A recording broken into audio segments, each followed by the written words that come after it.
Let's take a look at the latest results.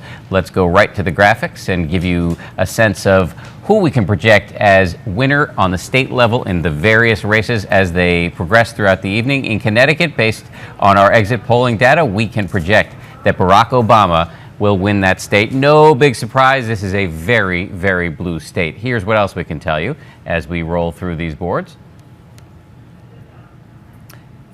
In North Carolina, the projected winner is the governor there. That's Pat McCrory in a tight race in North Carolina. And Amy, as we talk about the results that have come in this evening, no big surprises that we've seen as of yet. No big surprises, but the biggest states have yet to weigh in. And what we are hearing, this is very typical for a very close election like this, long lines in some of these battleground states like Virginia, like Florida. So it may take longer than we expected to get the actual results from those states. We know that the race is very close, so I think we're going to be in for a long night waiting for those polls to close and then those votes to be tabulated. So there are 8 key battlegrounds that we're watching extremely closely tonight. And of those 8 battlegrounds, the one that most likely is going to make the most waves is Ohio. What are we hearing out of Ohio at this point? Well, what we're hearing from Ohio, we got some exit poll data that I think is really very interesting. We know Ohio is one state that actually the economy has improved pretty markedly over the last year or so.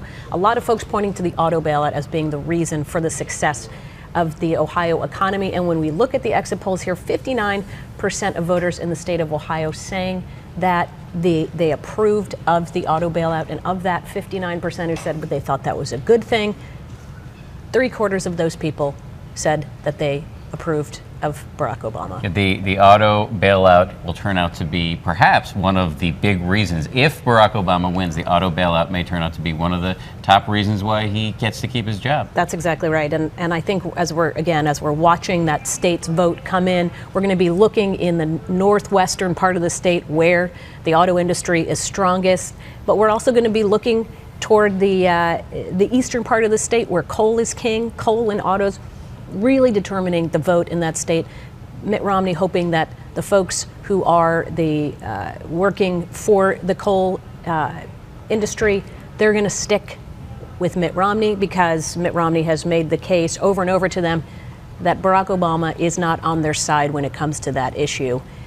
Too much regulation, too much EPA, and instead what Barack Obama is hoping is that auto bailout and then the suburbs around Columbus, the suburbs around Cleveland, hoping that those go to him as well. So many key counties that we're watching tonight. A few more projected winners we can tell you about in a couple of states across the country right now. In Georgia, the projected winner, according to ABC News exit poll data, Mitt Romney. Not in any way a surprise. This is a deep red state. And speaking of deep red states, another win for Mitt Romney in the state of Alabama.